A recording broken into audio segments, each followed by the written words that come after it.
Santos e fiéis em Cristo Jesus. Paulo, apóstolo de Jesus Cristo, pela vontade de Deus, aos santos que estão em Éfeso e fiéis em Cristo Jesus. Efésios 1:1. Como vimos quando o apóstolo começa sua carta, ele mergulha imediatamente no meio de grandes e profundas verdades. Suponho que todos nós, em graus variáveis, devemos declarar-nos culpados da tendência de considerar as instruções das epístolas do Novo Testamento como sendo mais ou menos formais. Inclinamo-nos a achar que as instruções são mais ou menos desnecessárias e que podemos saltar por cima delas para podermos chegar depressa à grande mensagem que se lhe segue. Nas leituras da meninice, queríamos chegar logo ao coração da história. E muitas vezes ficávamos impacientes com todos os preliminares.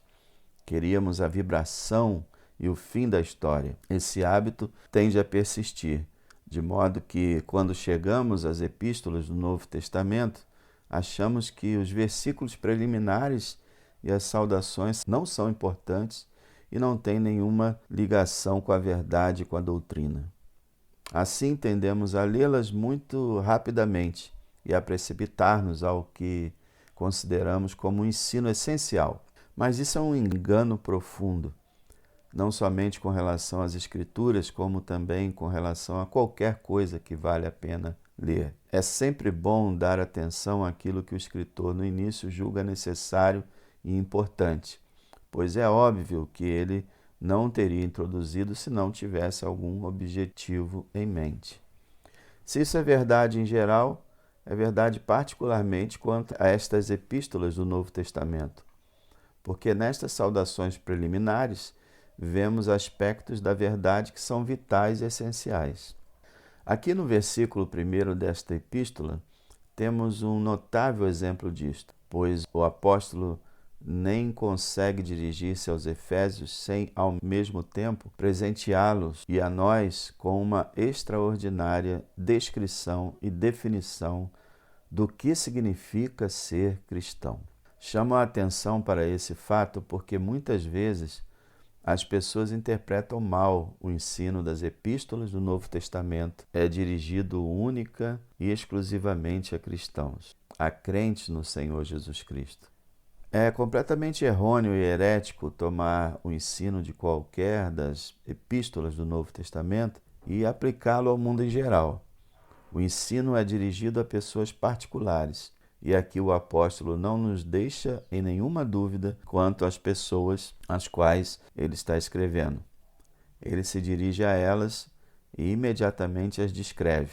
Também é preciso ficar claro para nós o fato de que o apóstolo estava escrevendo o que se pode descrever como uma carta geral. A versão revista inglesa não diz aos santos que estão em Éfeso. A palavra Éfeso é omitida, e isso nos faz lembrar que, em alguns dos manuscritos antigos, as palavras em Éfeso não estão incluídas. Os manuscritos mais antigos não contêm as palavras em Éfeso, mas elas se encontram noutros manuscritos antigos. Contudo, as autoridades concordam em dizer que o que realmente aconteceu foi que o apóstolo escreveu uma espécie de carta circular a várias igrejas e que o seu amanuense provavelmente deixou um espaço em branco para que se pudesse inserir o nome de alguma igreja em particular. Esta carta à igreja de Éfeso foi também a outras igrejas da província da Ásia, e é provável que a descrição tradicional, a carta para os Efésios, tenha surgido do fato de que o exemplar original foi para a igreja de Éfeso. Permitam-me ressaltar também que esta carta não foi destinada a alguns cristãos incomuns e excepcionais. Não, é uma carta dirigida a algum grande erudito ou teólogo. Não é uma carta dirigida a professores, não é uma carta dirigida a eruditos especializados no estudo das Escrituras. Não é uma carta para especialistas, porém para membros de igreja comuns. Esta é, sob todos os pontos de vista, uma observação muito importante, e pela seguinte razão, que tudo que o apóstolo diz aqui acerca dos cristãos e membros das igrejas deve, portanto, ser verdade a nosso respeito. Toda a elevada doutrina que temos nesta epístola é algo que eu e vocês fomos destinados a receber. A epístola aos Efésios, talvez a realização máxima da vida do apóstolo e dos seus escritos, é uma epístola destinada a pessoas como nós. O objetivo é que membros comuns de igreja, de todas as igrejas, tomem posse dessa doutrina e as entendam e se regozijem nelas. Não são apenas para certas pessoas especiais e cultas, são para cada um de nós e para todos nós. Voltando-nos, pois, para a descrição que o apóstolo faz do cristão, de todo cristão, temos aqui o que se pode chamar o mínimo irredutível do que constitui um cristão. No corpo dessa carta, diz o apóstolo que ele está desejoso de que essas pessoas aprendam mais verdades, verdades mais profundas e mais elevadas. Daí ele ora no sentido de que os olhos do seu entendimento sejam iluminados, para que o Deus de nosso Senhor Jesus Cristo, o Pai da glória, lhes dê em seu conhecimento o espírito de sabedoria e de revelação, tendo iluminados os olhos do vosso entendimento. Esse é o objetivo supremo. Mas antes de chegar a isso, ele lhes lembra o que já são e o que já sabem. Esta descrição do cristão é uma descrição dos cristãos efésios daquele tempo. Eles nunca teriam membros da igreja, nunca seriam destinatários desta carta, se estas coisas não fossem próprias deles. Vemo-nos, pois, confrontados aqui pelo que o Novo Testamento ensina que é o mínimo irredutível do que constitui um cristão. Estou dando ênfase a isso porque me parece que a necessidade primária da igreja na presente hora é compreender exatamente o que significa ser cristão. Como foi que os cristãos primitivos, que eram apenas um punhado de gente, tiveram tão profundo impacto sobre o mundo pagão em que viviam? Foi porque eles eram o que eram. Não foi a sua organização, foi a qualidade da sua vida, foi o poder que eles possuíam, porque eram cristãos verdadeiros. Foi desse modo que o cristianismo venceu o mundo antigo. E cada vez me convenço mais de que essa é a única maneira pela qual o cristianismo pode influenciar verdadeiramente o mundo moderno. Foi porque eles eram o que eram. Não foi a sua organização, foi a qualidade da sua vida, foi o poder que eles possuíam, porque eram cristãos verdadeiros. Foi desse modo que o cristianismo venceu o mundo antigo. E cada vez me convenço mais de que essa é a única maneira pela qual o cristianismo pode influenciar verdadeiramente o mundo moderno. A falta de influência da igreja cristã no mundo em geral hoje, em minha opinião, deve-se unicamente a uma coisa, a saber, Deus nos perdoe, que somos muito diferentes da descrição dos cristãos que vemos no Novo Testamento. Se, portanto, estamos preocupados com o estado em que a igreja se encontra, se sentimos o peso dos homens e mulheres que estão fora da igreja e que, em sua miséria e aflição, estão se precipitando para a sua própria destruição, a primeira coisa que temos que fazer é examinarmos e descobrir até que ponto nos amoldamos a este modelo e a esta descrição. O apóstolo descreve o cristão com 3 expressões. A primeira é santos. Paulo, apóstolo de Jesus Cristo, pela vontade de Deus, aos santos de Éfeso, aos santos de Laodiceia, aos santos de todas as outras igrejas locais, pequenas ou grandes. A primeira coisa a dizer do cristão é que ele é santo. Receio que isso soe um tanto estranho para alguns de nós. Temos a tendência de dizer, bem, eu sou cristão, mas estou longe de ser santo. Tememos fazer tal afirmação. De algum modo tememos essa designação particular. E, contudo, o Novo Testamento se dirige a nós como a santos. Portanto, precisamos descobrir por que o apóstolo usa essa palavra. e o que se quer dizer com santo em seu sentido neotestamentário. A primeira coisa que o termo significa é que somos pessoas separadas. Esse é o significado radical da palavra que o apóstolo emprega aqui, e como outros escritores bíblicos a utilizam. Primariamente significa separado, posto à parte. Uma boa ilustração desse sentido vê-se no capítulo 19 de Atos dos Apóstolos, onde lemos que, quando surgiram certas dificuldades e oposições, o apóstolo separou os discípulos e então começou a reunir-se com eles na escola de Tirano, verso 9, e se pôs a ensiná-los e a edificá-los na fé. Ele os separou. Esta é a significação essencial da palavra santo. E a igreja é um agrupamento de santos.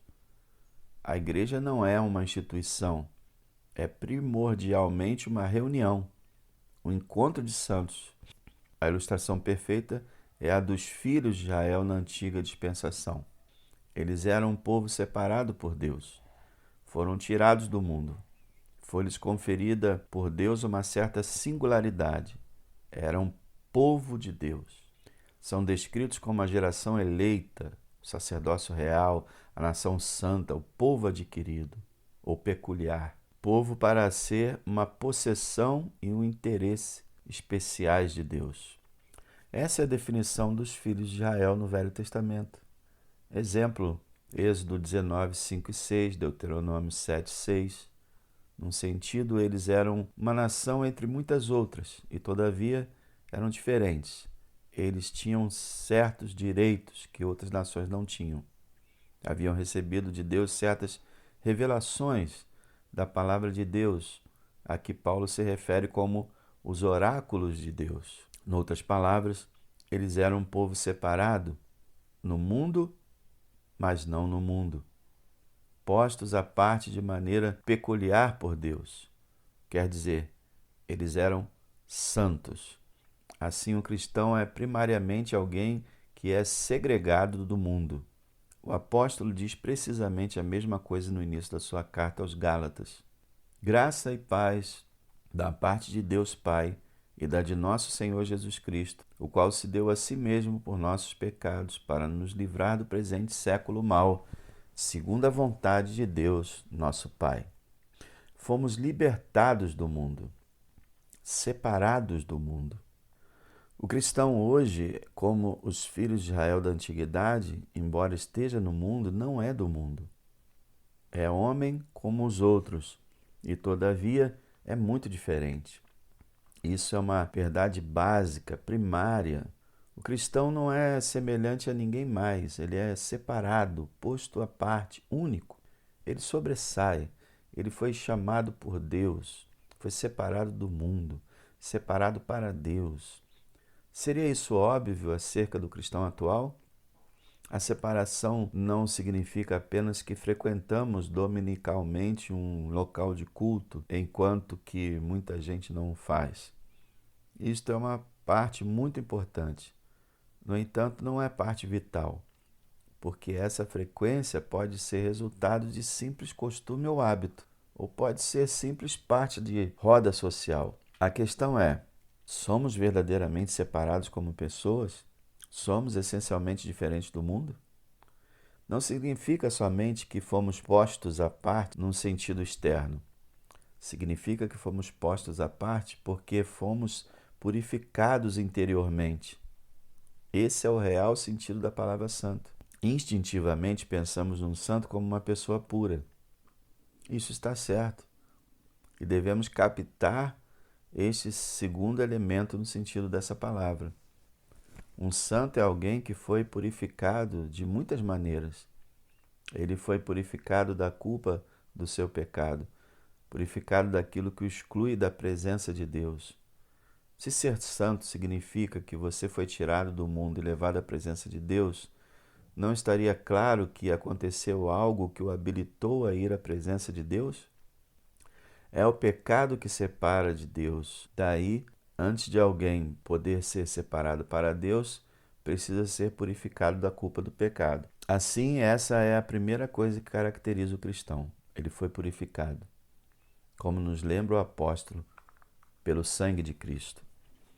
em quem temos a redenção pelo seu sangue, a remissão das ofensas, segundo as riquezas da sua graça. Mas a purificação não para nesse ponto. O santo é alguém que também foi purificado da corrupção do pecado. Não se trata de uma purificação externa apenas, também é interna, porque o pecado afeta o ser completo. Um santo é alguém que foi purificado daquilo que corrompe a sua mente e o seu coração, as suas ações e tudo mais. Ele é purificado exteriormente, ele é purificado interiormente. Ele se tornou, como a Bíblia lhe chama, uma pessoa santa. Ao Monte Sião, a Bíblia se refere como o Monte Santo. Os vasos que eram utilizados no templo eram chamados vasos santos. Significa que eles foram purificados e postos à parte, e não eram utilizados para nenhuma outra coisa. Eram santos ao Senhor. Isso que se quer dizer com santo. Um santo é alguém que foi purificado e separado, e é santo ao Senhor. Antes de ser aplicado ao cristão, esse termo era aplicado originariamente aos filhos de Israel. Vocês são uma nação santa, um povo peculiar, um povo para ser propriedade particular de Deus. Nessa altura, faço 2 comentários práticos. O primeiro é que estas observações se aplicam a todos os cristãos, aos santos de Éfeso, aos santos do mundo inteiro, aos fiéis de toda parte. Devemos aprender uma vez por todas a desfazer-nos da falsa dicotomia que o catolicismo romano introduziu nesse ponto.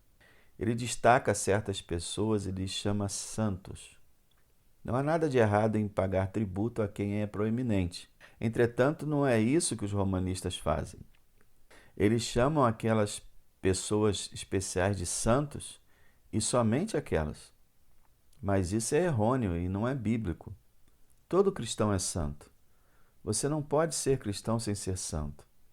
E não pode ser santo e cristão sem ser separado desse mundo no sentido radical. Você não pode mais pertencer a ele. Você está nele, mas não é dele. Há uma separação que se deu em sua mente, em sua perspectiva, em seu coração, em sua conversação, em seu comportamento. Você é uma pessoa essencialmente diferente. O cristão não é uma pessoa desse mundo. Não é governado pelo mundo e sua mentalidade e perspectiva. Devemos examinar-nos e descobrir se correspondemos a essa descrição. Porventura, não é certo que a multidão de homens e mulheres que vivem ao redor de nós e por perto, muitos deles infelizes, inquietos acerca de si e de suas vidas, não vêm falar conosco e fazer-nos perguntas, não correm para nós em sua angústia, porque não nos acham em nada diferentes deles. Porque não há nada em torno de nós que dê a ideia de que somos essencialmente diferentes. Aceitamos a falsa ideia de que somente certos cristãos são santos. Não nos apercebemos de que o propósito é que todo cristão seja separado do mundo. É justamente aqui que devemos ver toda a maravilha e todo o milagre da fé cristã. Recordem o tipo de cidade que Éfeso era. Leiam o capítulo 19 de Atos dos Apóstolos e verão que era uma grande cidade e próspera, mas completamente pagã. Seus habitantes adoravam uma deusa chamada Diana, e eles gritavam: "Grande é Diana dos Efésios!" Orgulhavam-se de si e da sua deusa. Não somente isso, havia também muita prática de feitiçaria, magia e coisas do gênero. O apóstolo visitou a cidade e tudo o que encontrou foi um grupo de 12 homens que eram discípulos de João Batista. Porém, esses não tinham um entendimento muito seguro da verdade. Vocês poderiam imaginar coisa mais desanimadora?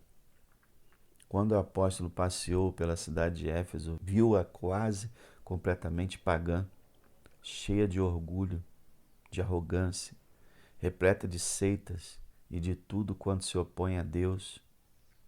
Que esperança havia de que o cristianismo florescesse num lugar como esse? Mas Paulo pregou e foi usado pelo Espírito. A igreja foi estabelecida. Aqueles santos vieram à existência e mais tarde Éfeso tornou-se sede do trabalho do apóstolo João. Precisamos lembrar-nos de que o Evangelho não é ensino humano, é o poder de Deus para a salvação de todo aquele que crê. E quando ele entra numa cidade, como fez na pessoa do apóstolo Paulo, cheio do Espírito Santo, nada é impossível. Você é um cristão que se sente sem esperança acerca de um marido, ou de uma esposa, ou filho, ou algum outro parente? Você acha que, por causa do intelectualismo deles, ou da instrução que receberam, ou do ambiente que vivem, não há absolutamente nenhuma esperança de que sejam convertidos e que nem se pode tentar consegui-lo? Lembre-se dos santos de Éfeso, sim, e de Corinto, e da Galácia. O Evangelho é o poder de Deus. Ele realizou feitos poderosos e continua sendo o mesmo. Ele pode pegar o indivíduo mais destituído de qualquer esperança e fazer dele um santo. Essa é a função primordial, a coisa pela qual Deus o enviou. Pois bem, passemos à segunda expressão, fiéis. Devemos ser cuidadosos quanto ao significado desse termo. Num sentido, é uma tradução um tanto infeliz, porque, mais uma vez, temos a tendência de lhe atribuir não a significação primária, e sim um sentido secundário. Essencialmente, a palavra fiel significa que exerce fé. Para ilustrar isso, considerem o caso do apóstolo Tomé, de como ele se recusou a crer no testemunho dos seus condiscípulos, quando, após sua ausência, retornou a eles e estes lhes disseram que o Senhor tinha aparecido entre eles. Tomé disse que não acreditaria se não visse o sinal dos cravos e não pusesse o dedo nas feridas. Então o Senhor apareceu de repente e se mostrou a Tomé e lhe disse que fizesse o que tinha dito. Tomé caiu a seus pés e exclamou: Senhor meu e Deus meu. Mas procurem lembrar como nosso Senhor repreendeu gentilmente e lhe disse: Por que me viste, Tomé, creste? Bem-aventurados os que não viram e creram. E acrescentou: Não sejas incrédulo, mas crente. As palavras traduzidas em João 20, 27 por crente é a mesma traduzida por fiéis em nosso texto. Significa estar cheio de fé, exercer fé. O apóstolo escreve a esses cristãos de Éfeso como a crentes, a pessoas que exercem a fé. Eles são cristãos porque são crentes.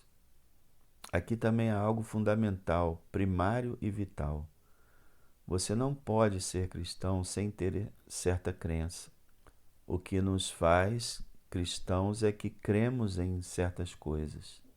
Voltemos ao capítulo 19 de Atos dos Apóstolos. O que nos é dito é que Paulo encontrou certos discípulos, porém não ficou satisfeito quanto a eles, pelo que lhes perguntou: Vocês receberam já o Espírito Santo quando creram? E eles responderam: Nós nem ouvimos que haja Espírito Santo. Em que sois batizados então? Perguntou-lhes. E eles responderam: No batismo de João. Então lhes disse Paulo: Certamente João batizou com o batismo do arrependimento, dizendo ao povo que cresce no que após ele havia de vir, isto é, em Jesus Cristo. Tendo ouvido isso, foram batizados em nome do Senhor Jesus. Nesse incidente, nos é dito claramente o que é que nos faz cristãos. O cristão não é meramente um bom homem, um homem bondoso, um homem que gosta de ser membro de uma igreja cristã, um homem vagamente interessado em elevação moral e no idealismo. Certos homens hoje, descritos como cristãos proeminentes, creem tão somente no que se chama reverência pela vida. Mas isso não está de acordo com o ensino do Novo Testamento. O cristão é alguém que crê em certas verdades específicas e a essência da sua crença centraliza-se na pessoa do nosso Senhor Jesus Cristo. O cristão, o santo, é cheio de fé. Em quem e em que? Fé no Senhor Jesus Cristo. Ele crê que Jesus de Nazaré é o Filho unigênito de Deus. Ele é cheio de fé na encarnação. Crê que a palavra eterna, o Verbo foi feito carne e habitou entre nós. Que o Filho eterno veio em natureza humana a este mundo, crê no nascimento virginal, crê que por seus milagres Jesus tornou manifesto que ele é o Filho de Deus. Os santos de Éfeso criam nessas verdades e Paulo foi capacitado a realizar milagres especiais em Éfeso como prova delas. Eles não criam superficialmente, sabiam no que criam. No entanto, acima de tudo, criam que Jesus Cristo veio a esse mundo para provar a morte por todo homem. Criam no fato de que é pelo seu sangue que ele nos salva, que ele sofreu o castigo merecido pelos nossos pecados e morreu, sofrendo a nossa morte, para reconciliar-nos com Deus, em quem temos a redenção pelo seu sangue, a remissão das ofensas, segundo as riquezas da sua graça. Eles estavam cheios de fé nessas coisas. Criam firmemente que ele tinha ressuscitado dentre os mortos. Não tinham simplesmente uma vaga crença em que Jesus persiste, mas tinham plena certeza de que ele ressuscitou dentre os mortos e se manifestou a muitos discípulos e, por último, a este homem, Paulo. Também eram cheios de fé na pessoa do Espírito Santo. Criam que o Espírito Santo fora enviado no dia de Pentecostes, que a promessa do Pai tinha vindo e que ele podia ser recebido e que os crentes sabiam que o tinham recebido. Eles eram cheios de fé nessas coisas. E nós somos fiéis? Somos cheios de fé? A questão vital não é se somos membros de igrejas locais, porém se somos cheios de fé nessas coisas. Sabemos em quem temos crido? Conhecemos a doutrina cristã? Entendemos o caminho da salvação, como vem exposto nas Escrituras? Devemos estar sempre preparados para responder a qualquer que vos pedir a razão da esperança que há em vós, diz Pedro, confirmando Paulo. Há ainda mais um sentido dessa palavra fiéis. O sentido geralmente dado significa que guardamos a fé, que mantemos a fé, que somos constantes na fé, leais à fé, e que com Paulo estamos prontos a defender a fé e a lutar ardorosamente por ela. Significa que se pode contar conosco, que se pode confiar em nós, porque conhecemos a fé. Não nos esqueçamos desse sentido secundário, que devemos ser pessoas nas quais as outras podem acreditar e confiar.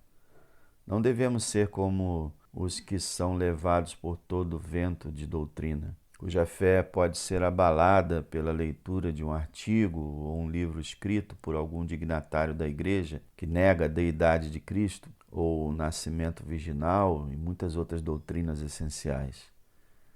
Temos que ser fiéis, confiáveis, dignos de crédito. Sabemos no que cremos. Estamos firmes com os apóstolos, numa sólida linha de defesa da fé contra todos os adversários. Mesmo que nos sobrevenha terrível perseguição, não devemos acovardar-nos. Há muitos daqueles cristãos primitivos se dizia que se eles persistissem em dizer que Jesus é Senhor, seriam mortos. Contudo, eles continuavam dizendo que Jesus é Senhor.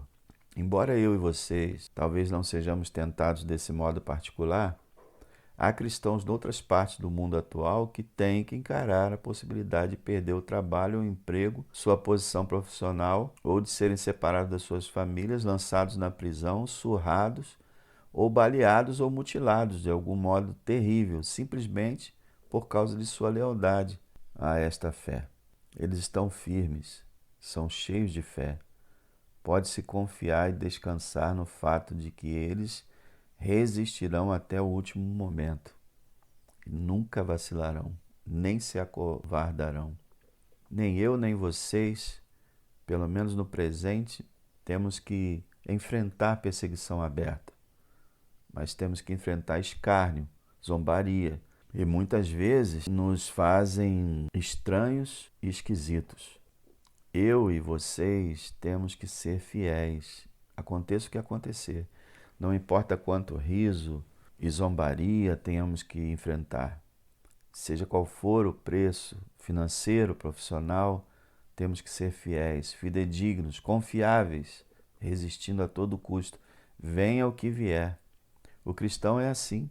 Ele sabe no que crê. Ele prefere morrer a negar a Cristo. Depois, finalmente, há esta frase grandiosa, em Cristo Jesus. É sumamente importante compreendermos o que ela significa e ela está ligada a santos, bem como a fiéis. Eles são santos em Cristo Jesus, são fiéis em Cristo Jesus. Esta frase, como veremos repetidamente à medida que percorremos esta epístola, é uma das grandes declarações características do Novo Testamento. Significa que o cristão é alguém que não somente crê em Cristo, mas também, num sentido real, está em Cristo, pertence a Ele, está unido a Ele, está ligado a Ele. Vejam a ilustração neotestamentária do corpo. Vocês são o corpo de Cristo, declara Paulo aos Coríntios, e seus membros em particular. No capítulo 4 desta epístola aos Efésios, ele faz uso da mesma analogia. Diz ele que os cristãos que formam a igreja são edificados como um corpo.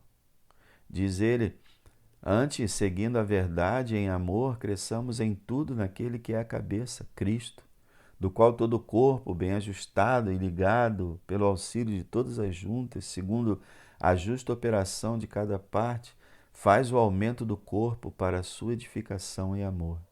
Portanto, ser cristão significa não somente que você é crente em Cristo, exteriormente a Ele. Você é crente porque está ligado a Ele, você está nele. Vemos a mesma ideia no capítulo 5 de Romanos, onde Paulo elabora uma grande analogia e um contraste. Diz ele que todos nós estávamos originalmente em Adão. Adão não foi somente o primeiro homem, foi também o representante de toda a raça humana. Todo aquele que nasceu nesse mundo estava em Adão. Era uma parte de Adão, estava ligado a Adão, resultando em que a ação praticada por Adão teve consequências em todos. Contudo, o apóstolo continua e argumenta no sentido de que, assim como todos nós estávamos em Adão, agora estamos, os que somos cristãos, em Cristo. Como em Adão, assim também em Cristo. Tudo que o Senhor Jesus Cristo fez passa a ser verdade quanto a nós. Também no capítulo 6 de Romanos, Paulo desenvolve o tema e afirma que quando Cristo foi crucificado, nós fomos crucificados com Ele. Quando Ele morreu, nós morremos com Ele. Quando Ele foi sepultado, nós fomos sepultados com Ele. Quando Ele ressuscitou, nós ressuscitamos com Ele.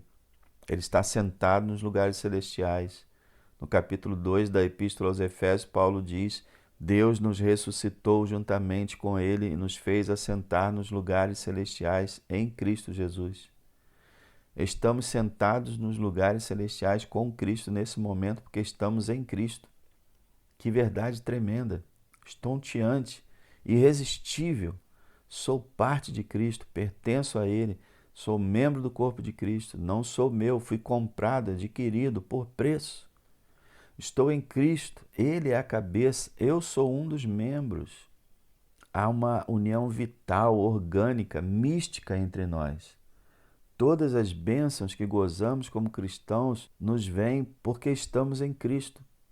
E todos nós recebemos também da sua plenitude, e graça sobre graça. Eu sou a videira verdadeira, diz o nosso Senhor, vocês as varas. Tudo isso é para você. Se você é cristão, não fale da sua fraqueza ou desamparo. Ele é a vida e você está ligado à vida. Você faz parte da vida. Você é um ramo da videira em Cristo. Voltaremos a isso, mas vamos apossar-nos disso em princípio agora. Meditemos nisso. Permitam-me animá-los, concluindo com 2 breves comentários. Por que vocês acham que, ao descrever o cristão, o apóstolo coloca estas três coisas na seguinte ordem: santos, fiéis em Cristo. A resposta é muito simples. A primeira coisa, e a mais evidente acerca do cristão, sempre deve ser o fato de que ele é santo. O apóstolo tinha em mira a cidade de Éfeso. Ele viu o que lhe parecia um oásis no deserto de riquezas, paganismo, feitiçaria e vida libertina. Sobressaindo no deserto, esse verdejante oásis, a igreja, os santos. Essa é uma boa maneira de ver o cristão. Quem quer que olhe para o mundo deve impressionar-se logo com o fato de que há certas pessoas que sobressaem e que são completamente diferentes porque são santas. Essa é a primeira impressão que devemos causar. Todos, vizinhos, amigos, colegas, companheiros de trabalho, devem saber que somos cristãos. Isso deve ser óbvio, deve sobressair, porque somos o que somos por causa destas coisas que nos caracterizam. Lemos a respeito do nosso bendito Senhor que ele não pôde esconder-se. E isso deve ser verdade a nosso respeito nesse sentido. Deve ser impossível esconder o fato. Mas não quer dizer que eu prego e imponho o meu cristianismo aos outros, tornando-me uma pessoa molesta. Trata-se antes de uma qualidade que recende santidade, algo que é cheio de graça e de encanto, uma tênue semelhança com o Senhor. Deve ser evidente e óbvio que somos um povo separado, um povo diferente, porque somos um povo santo. A seguir, notemos a importância de se manter intacta a relação entre ser santo e ser fiel, a relação entre a santidade e ser crente no Senhor Jesus Cristo. Estas coisas nunca devem ser separadas, por mais que possamos iludir-nos. Isso de cristão teórico não existe. É impossível sustentar a doutrina da fé na sala de aulas, dar um assentimento intelectual a estas coisas. Porém, isso não faz de nós cristãos. Daí Paulo coloca santos antes de fiéis. Disse o Dr. William Temple: ninguém é crente se não é santo. Ninguém é santo se não é crente. Essas duas coisas jamais devem ser separadas. Nunca se deve abrir uma lacuna entre a justificação e a santificação. Se você é cristão, você está em Cristo. E em Cristo o que acontece é que Ele para nós foi feito por Deus sabedoria e justiça e santificação e redenção. Você não deve tentar dividir Cristo. É falsa a doutrina que diz que você pode ser justificado sem ser santificado. É impossível. Você é santo antes de ser fiel. Você foi separado. É por isso que você crê. Estas coisas estão entrelaçadas indissoluvelmente. Não permita a Deus que as separemos ou que as dividamos. Jamais. A santidade é uma característica de todos os cristãos. Se não somos santos, a nossa profissão de fé em Cristo não tem valor. Você não pode ser crente sem ser santo, e não pode ser santo, nesse sentido neotestamentário, sem ser crente. Portanto, o que Deus ajuntou, não o separe o homem.